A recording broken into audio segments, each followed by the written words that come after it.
tant qu'on satisfait Dieu, c'est ça le plus important pour nous. Le regard des autres, c'est pas le plus important. Ils seront pas là le jour qu'on va mourir. Ils seront pas là le jour de la résurrection, quand on sera tous devant notre Seigneur. أسمعيني يا أخي صرخة النفس الأبية أسمعيني العز شدوى يطرب النفس الشجية أسمعيني يا أخي صرخة النفس الأبية أسمعيني Il a tout de suite basculé sur des propos racistes, à savoir il m'a dit sale terroriste, sale arabe, sale musulmane, tout ça en me tirant mon voile. Donc en me le tirant vers l'avant, il a réussi à me l'enlever à moitié. Donc moi à ce moment-là j'ai commencé à crier. أسمعيني لست أرضى العيش عيش الهامجية أسمعيني منك لا لن أرتضي عيش الدنيا أسمعيني لست أرضى العيش عيش الهامجية العيش عيش الهامجية. Est-ce que vous voulez que je vous contrôle? Donc j'ai répondu, écoutez, si vous voulez me contrôler, contrôlez-moi, il n'y a aucun problème. But anyways, today we're taught to be against segregation, before in support of all forms of liberation. To free yourself from the clothes that only lead to your degradation. Why do you gotta cover your face for?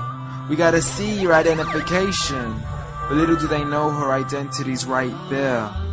A woman who fears Allah and commits to her religious obligations.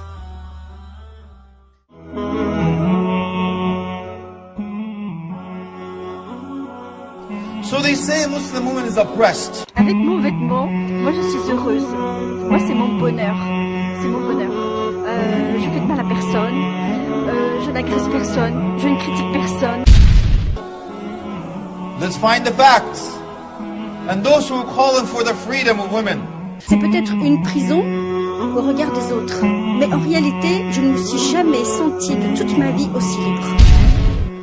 Let's call for that. Equality. Let's call for justice. Let's save these Muslim women from the oppression of today. So let's free her, please. Free her from what?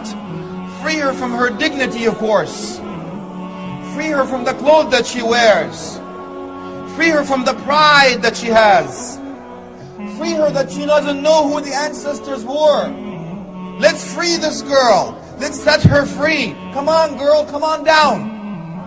Come on down where you have no value. Come on down where your price is for the highest bidder. Come on down where every Tom, Dick, and Harry will look at you. Come on down that you'll be judged according to 36, 24, 36.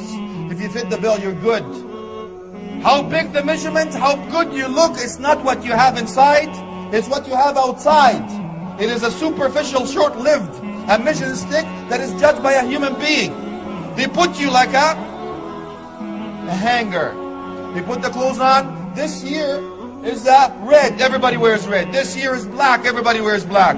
It's below the knee. It's above the knee. It's cut from the right. It's cut from the left. Cut from the front. Cut from the back. You feel like a toy. You're a slave to a man that tells you what to do, what not to do, what to wear, what not to wear. Is that the freedom you're telling me about? Or are you a slave to Allah subhanahu wa jalla fi'ulah? A man that doesn't care who you are, where you go. You're going to end up in the hellfire after him? Or Allah subhanahu wa jalla fi'ulah that wants you to go in eternal happiness. Is that the freedom you're telling me about? If this is who you are? It's a choice you have to make, ukhti.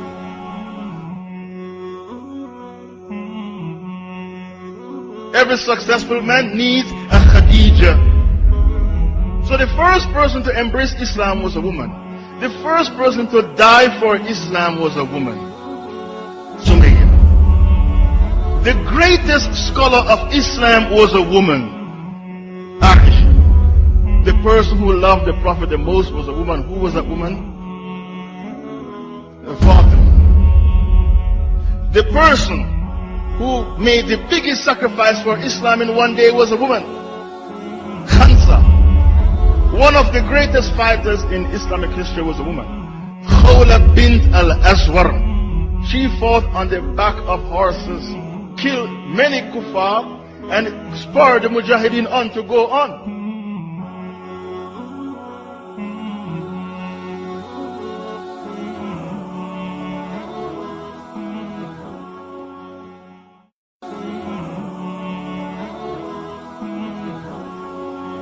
this evening, insha'Allah ta'ala, is for every one of our sisters who loves Allah subhanahu wa ta'ala and His Messenger sallallahu alayhi wa sallam, that lives in defense of the Quran and the Sunnah, and lives for Jannah, that has forgotten who she is.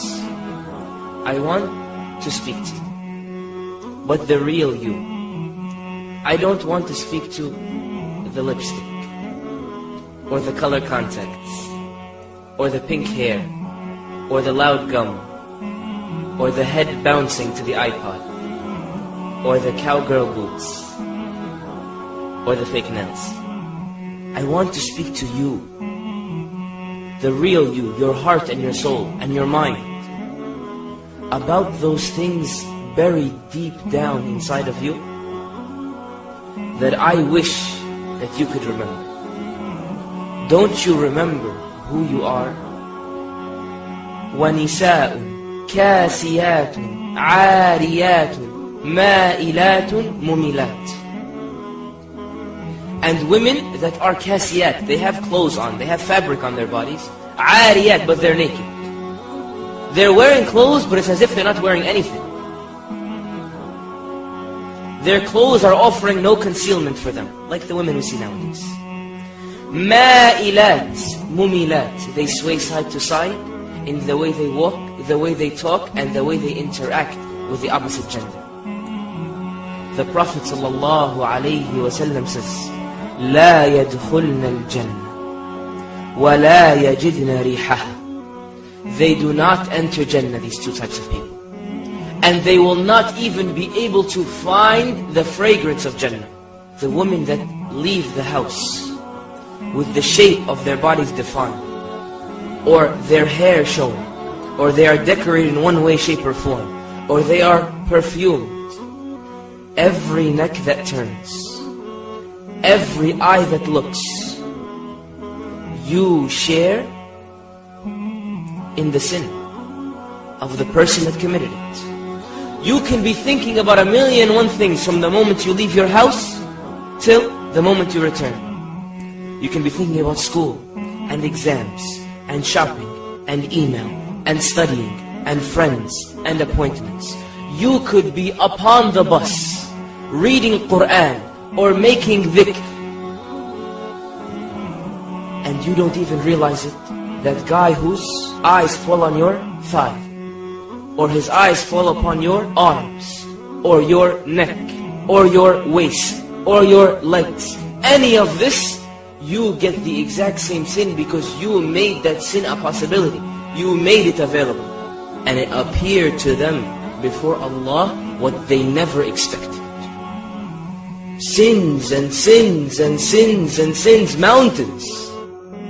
Never expected it. Some people will come on the Day of Judgment and this will be their condition.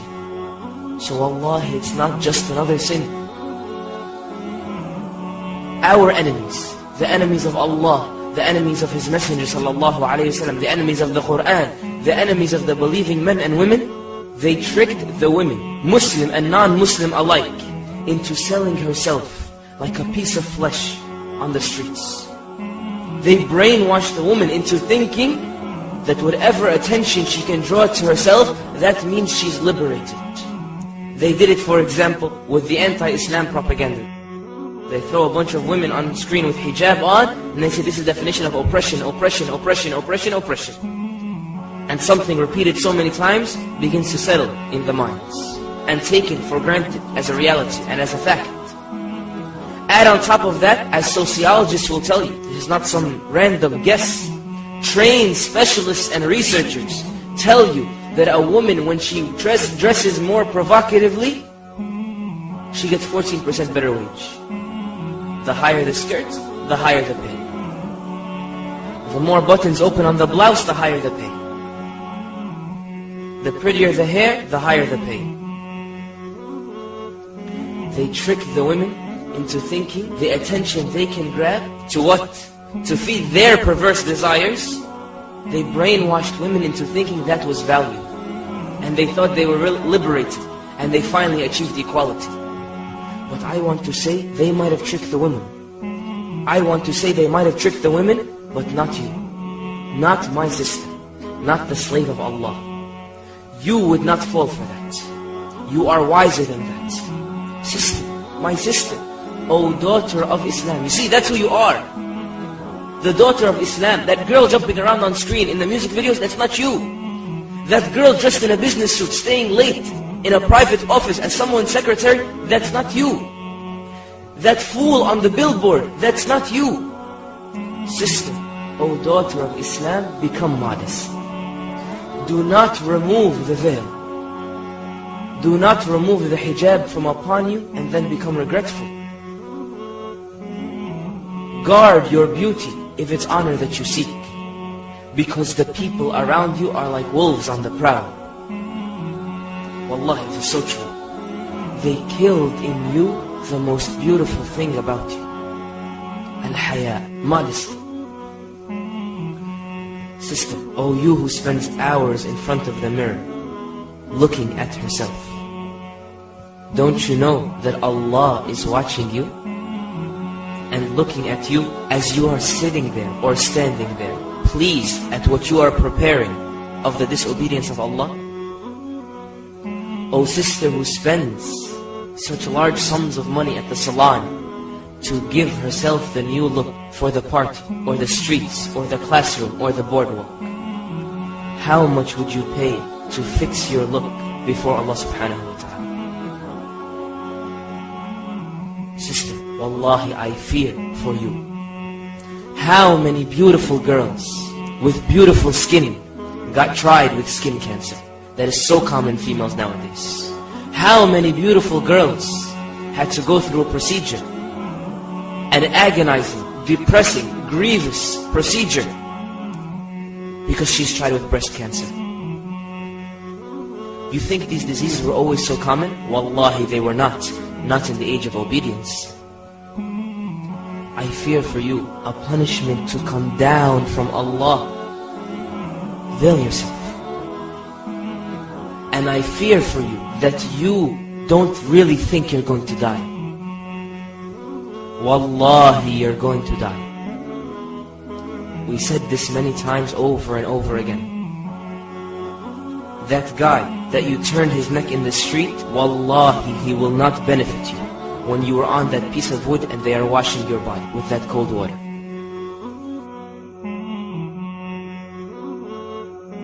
That there is no one on this earth more beautiful than a Muslim woman. There's no one who comes close to that, who is a servant of Allah, who dresses to please Allah. Khaliful mushrikeen, the opposite, the people, the disbelievers. So when this woman, before she leave the house, like the other woman, she looks in the mirror. But they're looking in the mirror for something different. When the woman in the street look in the mirror, she looking to make sure she has the best style, she looks good, she can attract a man. But this woman, when she look in the mirror, she makes sure she's dressed appropriately. Make sure that Allah is pleased with her. Make sure she's covered. So when she go out in the street, that she covered to please Allah subhanahu wa ta'ala. If she does that, she's beautiful. Opposite. The more you grow, the more you study, the more iman you have, the more you become disattracted to some of the things of the dunya. You don't like what you used to do because something happened to you. What happened to you? Something is in my heart now. Something is in my mind. I have Quran in my mind. I have Quran in my heart. I have the love of the Prophet. I have the love of Allah. I have something in me and I'm now different. I feel different. And I warn you, those of you who still like the dunya and you don't make a distinction, then iman is not written in your heart. And be careful. Be careful. Be careful.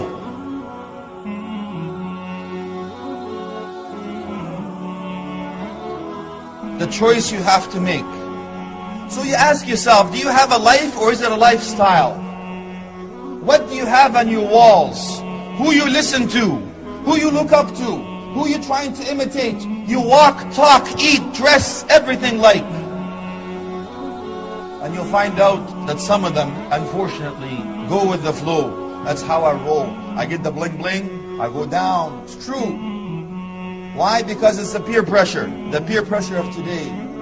And then you'll find out that who I am, that truly am, if you look at the reflection, when you look at yourself in the mirror, you have to think, my grandmother, my ancestors, Khadija. Don't you know who you are, Ukhti? Your ancestors, you are the children and grandchildren of the Aisha, Fatima radiallahu anhum ajma'een. So you should be proud, wallahi, of who you are. Walk with your head up high. And think about it. Think about what Islam done. The first indication, go back to Ayyam al-Jahiliyyah, the pre-Islamic era, the ignorant era, so they call it. You'll find out that women had no rights. Women were killed before Islam just because they were dishonorable. It was a shame. As a matter of fact, it is mentioned in the Quran. It was a shame for anyone to have a daughter. What did they do? They either kill it or bury it alive, or bear with it for a shameless day or a long life. It is narrated that a man came to Prophet Muhammad sallallahu alaihi wasallam. He says, I've done something before Islam that I fear that Allah may not forgive me for that. And of course we know that Allah subhanahu wa ta'ala forgives all sins except one, which is shirk, ascribing partners unto Allah subhanahu wa ta'ala. He told him after a long story, he said, I had this daughter. I felt ashamed. I was patient for a few years. And after a while I made a decision that I will either bury her or throw her in the well. And as I've done, I hear my daughter say, you have killed me, Dad. And I waited for her voice to drown till I heard her die. Till Prophet Muhammad sallallahu alaihi wasallam cried and the people around him cried too. So Allah subhanahu wa ta'ala reveals, وَإِذَا الْمَوْءُودَةِ سُئِلَتْ بِأَيِّ ذَنْبٍ قُتِلَتْ.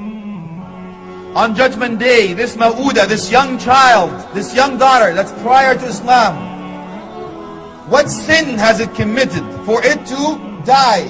What mistake has she done? By what right have you killed your own daughters? She will come on Judgment Day, ask you, what sin have I done to be killed?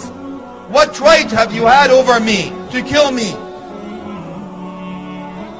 So this was the first indication that Islam honored women. You go back in history, you'll find that Islam gave a woman the right to inherit, gave a right to women to have business. All these are authenticated. That Islam has given women way over, not just 100 years or so ago that they were fighting and debating. Over 1400 years ago, Islam given that the rights of women. Imagine yourself, akhi and ukhti. And you go back in history, you'll find out that their own faith says the same thing. You go back in the scriptures, you'll find the authenticated ones actually telling you the same thing. Amazing. Islam says, no, women are honored. Women are honored. We look at them as much more than you think. They're elevated. The only religion on the face of the earth that elevated mothers over 3 times over the father. No other religion on the face of the earth that actually honors women more than Islam. If you think about it, you'll find Islam is the only true path.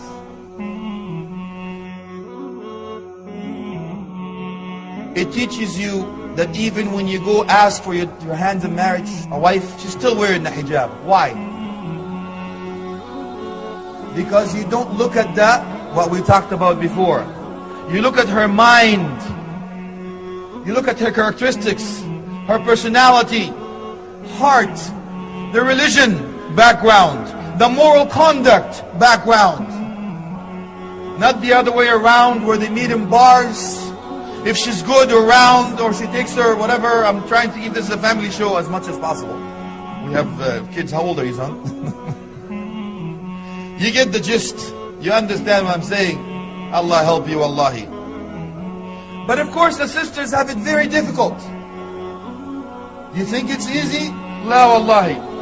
But you tell me, man, I wear a thobe. Man, I have a beard. No, no. You try wearing a hijab and niqab and walk down the street just in case you think it's easy. Wallahi, it's not easy. They are a walking pulpit, ya akhi. You should be proud, ukhti. It's a izzah, it's an honor for you to be a Muslim muhajjaba. Wallahi. You stick out like everybody else is walking naked and you're holding on.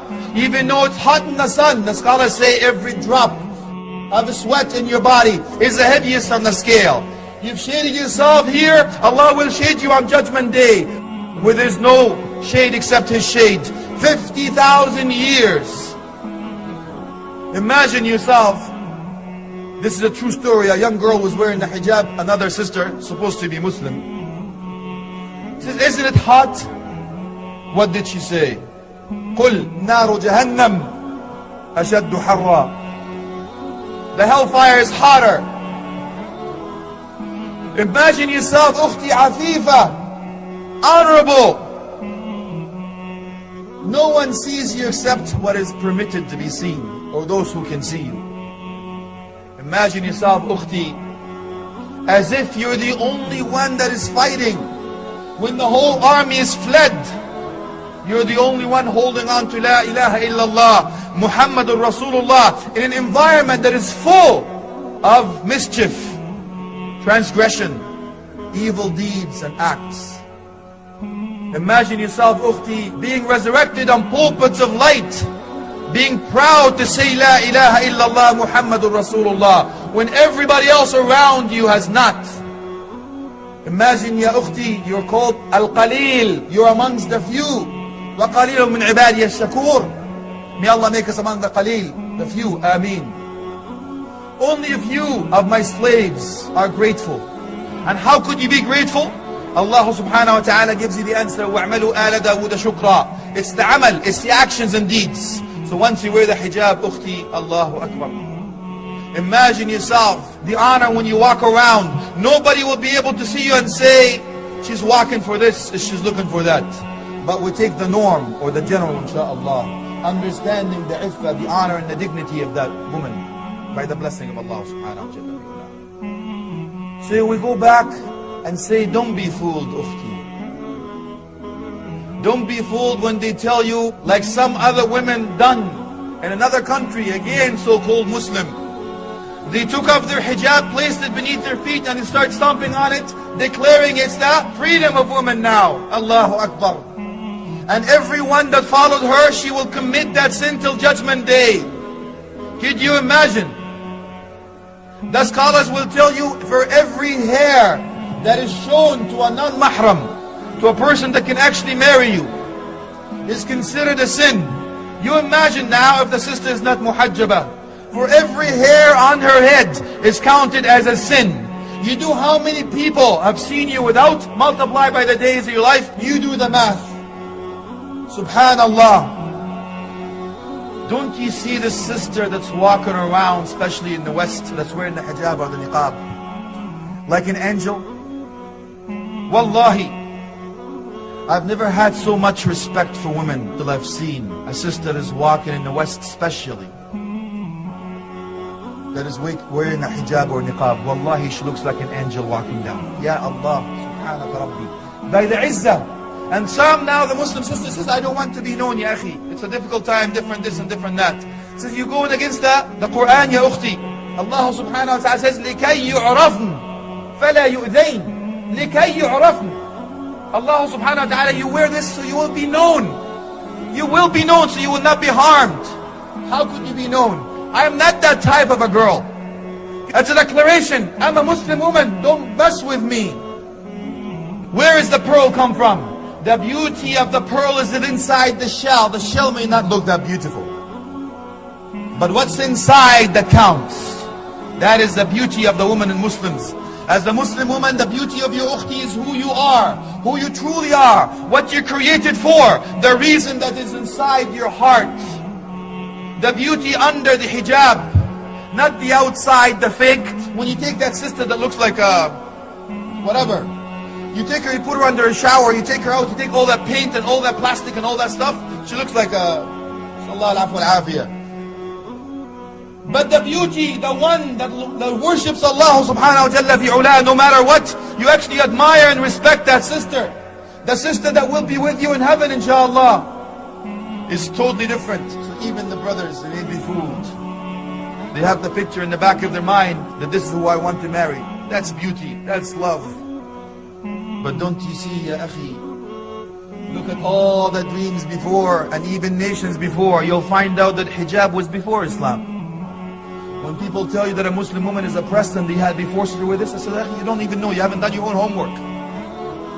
You go back to the nations before you. I asked him one question. What was the color of the hair of Mary, may peace be upon her? The mother of Jesus, may peace be upon her. What was her hair color? They don't know. They tell me, I have heard this. Brown, black, blonde. I have heard this blue. Blue, come on, man. It's not from Mars, it's coming down to Earth, dude, come on. This is from the schools that come to the center and they talk about comparative religion and the world religion classes. I go, you know why you don't know? Because she was what? You tell me, yes, she was covered. You're right. What about the nuns? Yeah, it's covered too. It's okay, let's free the nuns. Free the nuns, man. Free Mary. Let's go do the demonstration in the streets. I tell you, let's go too quickly now. What were you thinking? We oppress women, we force them to wear their hijab? I go on the contrary. This is a European country. You're supposed to be at the top of democracy, a G7, freedom, democracy in action. They passed the law that you cannot cover your head. They passed the law, you cannot cover your head. Now they're passing other laws that you cannot cover even your face and so on. And they say that's a democracy.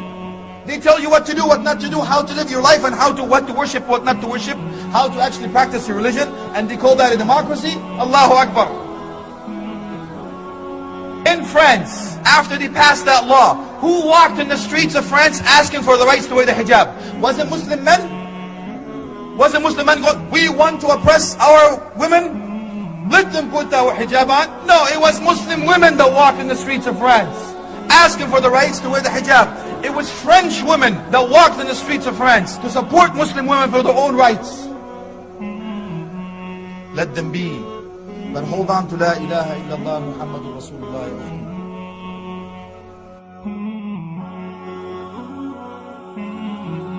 Because that is your lifeline. Wallahi, this time is short-lived. However, my sisters in Islam, I can't tell you how proud I am of you, wallahi, of holding on to the hijab or the niqab here in the West. It's a struggle day in, day out. But what gets this poor slave of Allah is when I hear a sister on the other line crying. Says, my father will disown me if I wear the hijab. I said, I'm sorry, Ukhti, repeat that please. So my father will disown me if I wear the hijab. He says, if you wear the hijab, I will disown you. Or better yet, my husband now is telling me to take the hijab off. I go, Allahu Akbar. I can't believe I'm hearing those words with my own ears. Have you not heard, ya akhi, that in Jannah there is a banner that says, La yadkhuliki the youth. The youth, the definition. Man yara al-qubha ala ahlihi wa yarda bihi. Those who see that is unlawful upon their women folks, the one they're in charge of, or responsible for, and he accepts that. As a matter of fact, you go the other way around. Tighten the dress a bit, shorten it a little more, take up the hijab, show a little bit of whatever, and all that stuff. Imagine, or they ask her to do something that is bad or unlawful, or haram. La hawla wa la quwwata illa billah. That is called the youth. On Judgment Day, there is a banner in the heaven says, this the youth will not be permitted to enter heaven. So my brothers in Islam, be very careful, ya akhi. So the Khadijas of today and the Aishas of today are brought up in a way that they can understand what the true Islam is all about. People are the product of the society. The environment around you aid you in doing what you're doing or helping you to believe what you believe. So what I'm asking you, akhi and ukhti, is to raise them in the righteous environment. to have the righteous friends. The infrastructure are raised early. That's why Prophet Muhammad sallallahu alaihi wasallam says, "Muru awladakum lis-salati li-sab'." Command them to pray at 7 years old. Not when they reach puberty or the other age of 15. No, it's too late then. The scholar says qiyas, analogy. Do the same thing with the hijab, akhi and ukhti. Link them. So if your daughters are raised in a way to know what Islam about and what the beauty of the hijab and the reward, at 7 years old you start. Don't ask him, let them be around the righteous company. Choose the righteous spouse for them. Meaning the mother is the example. That's the one that teaches them. So what I'm telling you, to be proactive, not reactive, ya akhi. They're children that have rights upon you before they were even created. That's another topic. But that's how they're raised, my brother. And the infrastructure of having a good friend. You have no choice of your family, but you certainly have choice of your friends.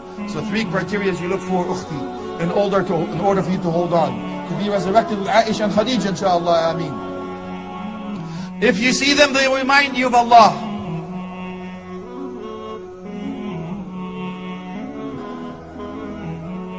If you see them, they'll remind you of the path to the Jannah, inshallah, the path, the straight path of Allah. زَادَكَ إِيمَانًا مَنْطِقُهُ. When they speak, your iman increases. They remind you about heaven, hell, life, death. If you find that, ukhti, hold on to them. And I tell you, ukhti, you are our sister, our mother, our daughter, our wife. You are the core of this ummah. You are the backbone of this ummah. So that's the reason we tell you, we honor you. That's why Prophet Muhammad sallallahu alaihi wasallam gave us the advice before he dies. Look after women, look after women, look after women. Why?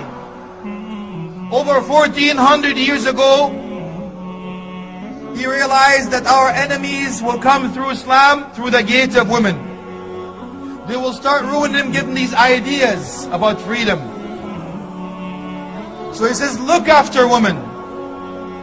They're the one that are going to use or raise the youth. They're the one that are going to raise your children. They're the one that will teach. They're the one that are the core of the ummah. Why? Because the ummah have made of countries. And the countries have made of communities. And the communities are made of families. And the core of the family is the mother, whether you like it or not. She's the one that looks after you and looks after your children. So we have to look after them, my brothers and sisters. So what I ask you to do now, brothers, you need to tell your wife, I love you, at least 3 times a day. Look after your woman, ya akhi. That's the advice of Prophet Muhammad sallallahu alaihi wasallam. So when the enemies come and say you're detested or you're oppressed, they say, no, I am honored, I am loved, I'm respected, I'm raised and honored and elevated. Yes, dignified. Why? Because Prophet Muhammad sallallahu alaihi wasallam told us to do that. He used to declare, he says, رُزِقْتُ حُبَّهَا. I was blessed by her love. The best of us declared his love, ya akhi. So when you go, I'm not going to tell you what to do with your wife, that's another course. But you can understand, wallahi. You can understand when Prophet Muhammad sallallahu alaihi wasallam says, ummak thumma ummak thumma ummak thumma abak. Allahu Akbar. Your mother, your mother, your mother, then your father. Isn't that enough? So my dear brothers and sisters, Islam, leaving you with one thing. That woman in your life, whether it's your mother, your daughter, your sister, or your wife, is the only creation on the face of the earth that will go hungry in order for you to be eaten, to be fed. She will go thirsty in order for you to quench your thirst. She'll have sleepless nights so you can have the comfort of the sleep zone. She will sacrifice her life in order for you to live. She will laugh when she sees you laugh. She will cry when she sees you cry. She devoted her life in order for you to stand on your own feet. You'll find out that who you are is because of your own mother. It's because of the woman behind you. You'll find out that they are the reason, the second reason of creation. So you understand now who the woman in Islam is. The rights they have and the honor they have and the love and respect they have in our heart and soul. From now on, ya akhi, when you see this sister walking around in hijab and niqab, you make dua for her. You ask Allah subhanahu wa ta'ala to give her thabat. You ask Allah subhanahu wa ta'ala to give her Jannah, Firdaus al-A'la. You ask Allah subhanahu wa ta'ala to resurrect her with Khadija, with Aisha radiallahu anhum ajma'een. You ask Allah subhanahu wa ta'ala to grant them for their patience and struggle and strive to be drinking from Hawd al-Kawthar on Judgment Day. You ask Allah subhanahu wa ta'ala to shade them on Judgment Day where there's no shade except His shade. And I ask Allah subhanahu wa ta'ala to shade us on Judgment Day where there's no shade except His shade. And I ask Allah subhanahu wa ta'ala to be able to help our sisters to hold on and being righteous and give them the support they need, especially out here in the West, and make dua for them all the time. May Allah subhanahu wa ta'ala bless them all. Wa akhir da'wahum alhamdulillahi rabbil alameen wa sallallahu ala alihi wa sahbihi wa tabi'in. Jazakumullah khairan wa assalamu alaikum wa rahmatullahi wa barakatuh.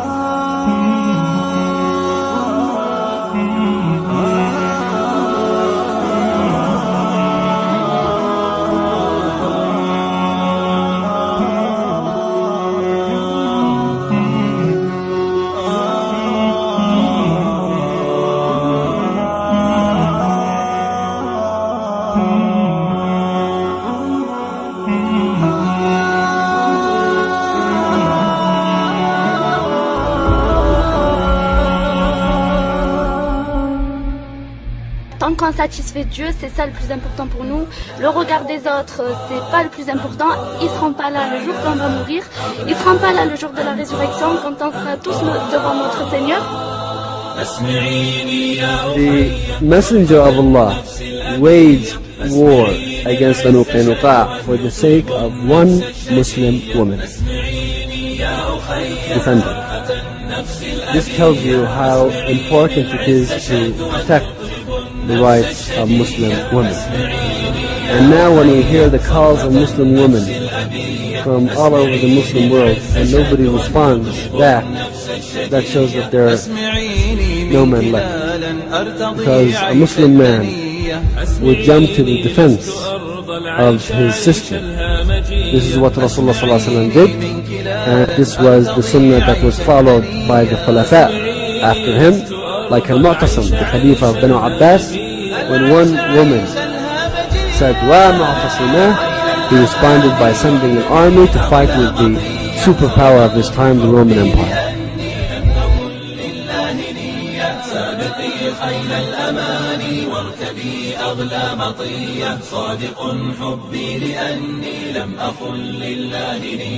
زادك الإيمان تمضينا بقصد وروية لا تبالي